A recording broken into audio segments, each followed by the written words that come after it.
For our call to confession this morning comes from Exodus chapter 20, verse 16, which says, "You shall not bear false witness against your neighbor." And as we continue to look at the ninth commandment in our time of confession of sin, we see the emphasis that the Westminster Divines placed on protecting the good name of our neighbor. Question 144 of the Larger Catechism, at least the first part of it. Well, no, the question is, of the Larger Catechism, the question is, what are the duties required in the ninth commandment? And the answer is, at least the first part of it, the answer is the duties required in the ninth commandment are the preserving and promoting of truth between man and the good name of our neighbor, as well as our own. Appearing and standing for the truth, and from the heart sincerely, freely, clearly, and fully speaking the truth, and only the truth, in matters of judgment and justice, and in all things whatsoever. A charitable esteem of our neighbors, loving, desiring, and rejoicing in their good name. And then it goes on from there.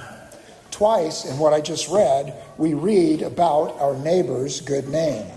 We are to promote the good name of our neighbor, and in today's section is this phrase, loving, desiring, and rejoicing in our neighbor's good name.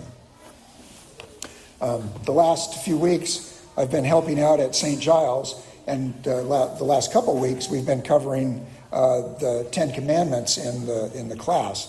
And when you ask the children what the ninth commandment says, they always say, "Do not lie."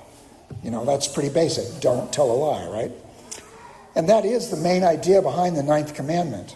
But when it comes to the good name of our neighbor, it is possible to violate the ninth commandment by telling the truth about a person, but telling it to someone that doesn't need to know that particular truth.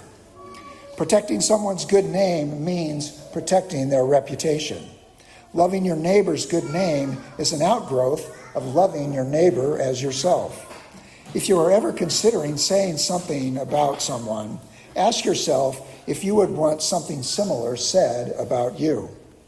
Before saying something about a person, consider what it will do to their reputation. And ask yourself if you would want your reputation treated in the same way.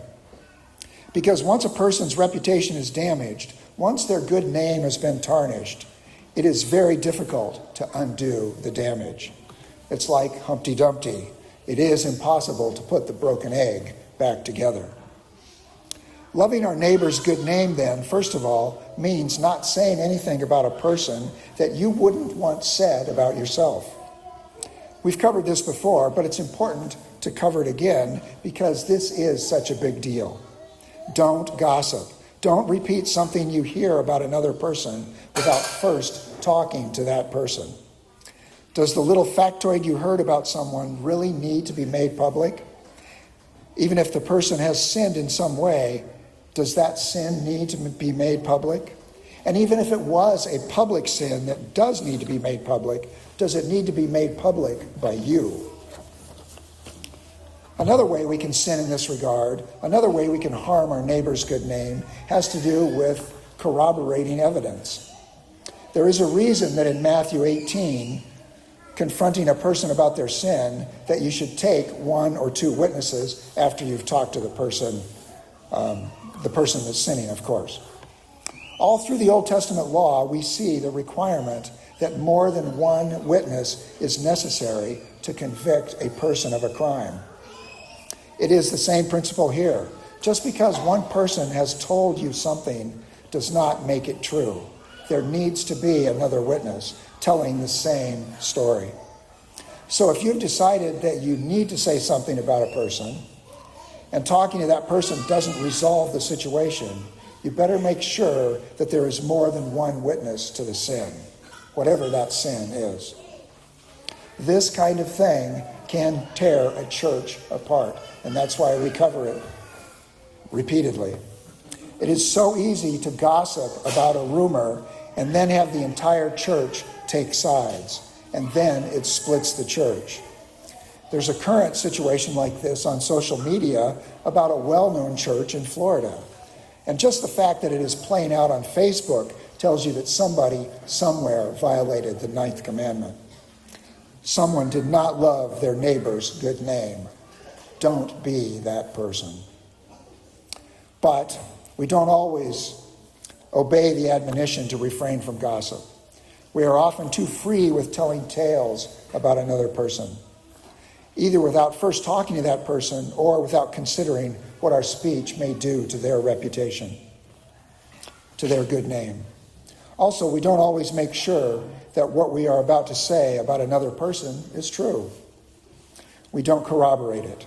And the sum total of either of these sins has to do with our own pride, our own desire that our name would be exalted higher than another, and thinking that by bringing someone else down, our reputation will be better.